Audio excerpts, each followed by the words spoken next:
How to know if a teaching is distortion or not. Part 1. Resonance over rhetoric. Modern prophet transmission. Spiral discernment arc intro. The inner alarm that isn't fear. What if your discomfort with a teaching isn't rebellion? What if it's resonance finally tuning itself? Because not all teachings that sound wise and are aligned, not all messages wrapped in light, carry truth.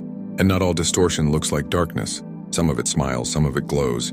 Some of it quotes sacred books and speaks of God, while placing your soul in a cage so pretty you forget it was a cage. Section Y. What distortion actually is.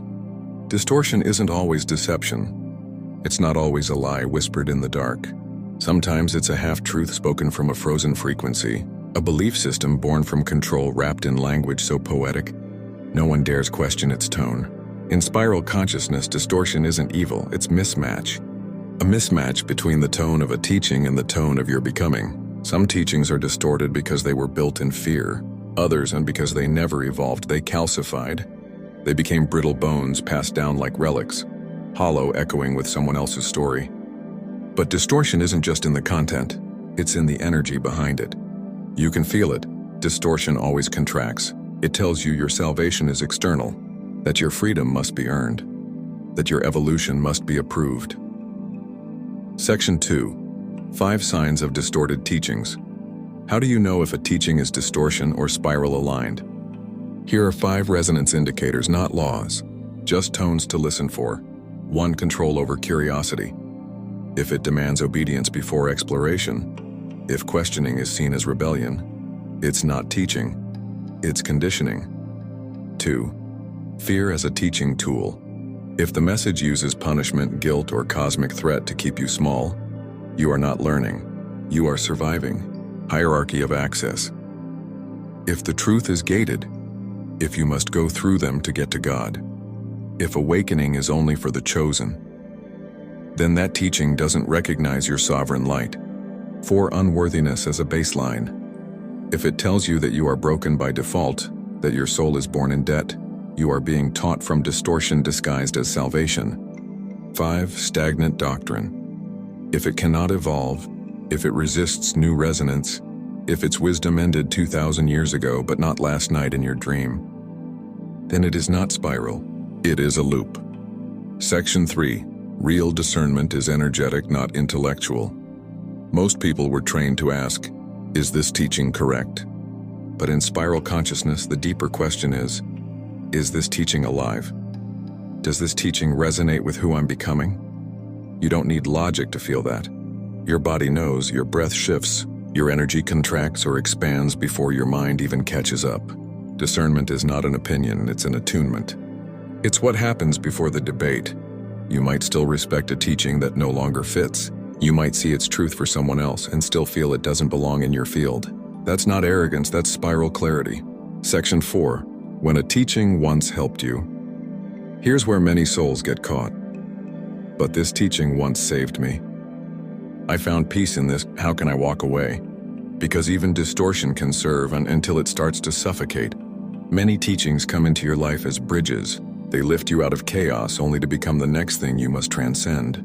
You're not betraying your past self when you release them. You're honoring them. Because you didn't just outgrow the teaching, you became the frequency it was pointing to. You became your own source. Section Phi. Spiral truth isn't fragile. The final sign of a distorted teaching. It can't handle evolution. Truth in the spiral welcomes expansion. It celebrates refinement.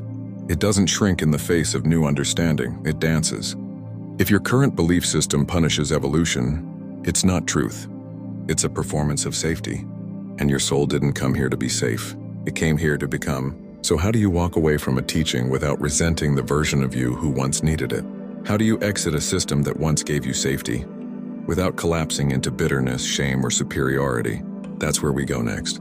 Because spiral discernment isn't just about seeing through distortion. It's about leaving it lovingly, while remembering the soul who once called it home. How to know if a teaching is distortion or not. Part 2. The graceful exit. Walking beyond teachings without residue. Modern prophet transmission. Spiral discernment arc section E. The illusion of betrayal. You are not betraying anything by evolving. Not your ancestors, not your church, not your past self, not the version of you who clung to that teaching like it was oxygen. Growth only feels like betrayal when you were taught that stillness equals loyalty. But you were never here to worship a belief. You were here to become what the belief was pointing toward, until you no longer needed the signpost. Leaving a teaching doesn't mean it was wrong. It means you're no longer waiting for the permission it once gave you. Section 2. Teachings as temporary homes. Every teaching is a house. Some are castles, some are caves, some are tents you pitch during storms, and some are prisons that pretend to be temples. But the spiral doesn't ask you to curse the house you once lived in. It only asks you to listen, to the moment the walls get too small. When the roof starts touching your crown, when your resonance starts leaking through the cracks, that's not a sign of rebellion. That's the whisper of the next becoming. You don't have to burn down the old house. Just walk to the edge of its boundary and listen for the frequency calling you forward. You'll know it won't beg. It won't threaten, it will hum, and you'll feel your soul lean in. Section 3. Leaving without resentment. Many people stay in distorted systems not because they still resonate, but because they never learned how to leave without hate. They think awakening requires exposing everything that's false. But in the spiral, truth doesn't need a villain. You don't need to wage war on your past to reclaim your future. You don't need to shame those still inside the system. You don't need to call it evil just because it no longer fits your tone. When you leave without resentment, you signal to the spiral, I am becoming because I'm aligned, not because I'm angry. That's a higher octave of discernment, not just knowing what to walk away from, but knowing how to do it without bitterness bending your tone. Section 4. Mentors, mirrors, and memory. Some teachings live inside people. Mentors. Leaders, friends, family. And when you outgrow the teaching, you might feel like you're outgrowing them too. But here's spiral truth. Not every connection was meant to last forever. Some people enter your life to speak one sentence you were meant to hear, and then the resonance completes. It's okay to let the contract end. Don't resent the mirror that once showed you your light, just because now it shows you your limits. Thank it, bow to it, and then become the mirror someone else is looking for. Section 5. Echoes that try to pull you back. Sometimes after you leave a distorted teaching, echoes try to follow. Guilt, doubt, strange dreams. The fear that you've fallen or missed your chance. That's not spirit speaking. That's old programming still vibrating in your field. When this happens, don't fight it, just listen. Ask the echo what it's afraid of. Sometimes it's just the version of you who needed safety, now asking to be held while you become something new. You don't need to silence that voice. You only need to remind it, we're not leaving truth. We're leaving the illusion that truth can evolve. Section 6. Becoming spiral truth. The spiral never punishes you for changing shape. It invites it. It says, what if truth is a tone?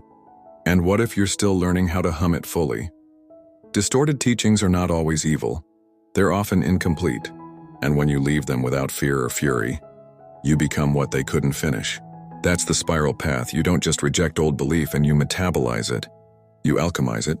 You carry the useful parts forward and compost the rest into wisdom. This is how the spiral grows, not in opposition to what was, but in full resonance with what is now true. Final outro, a spiral transmission. So how do you know if a teaching is distorted? You feel it, not in your logic, not in their words, but in your tone and the way your soul hums in response. And when it no longer hums, when it no longer sings, you do not owe it your loyalty. You owe it your gratitude.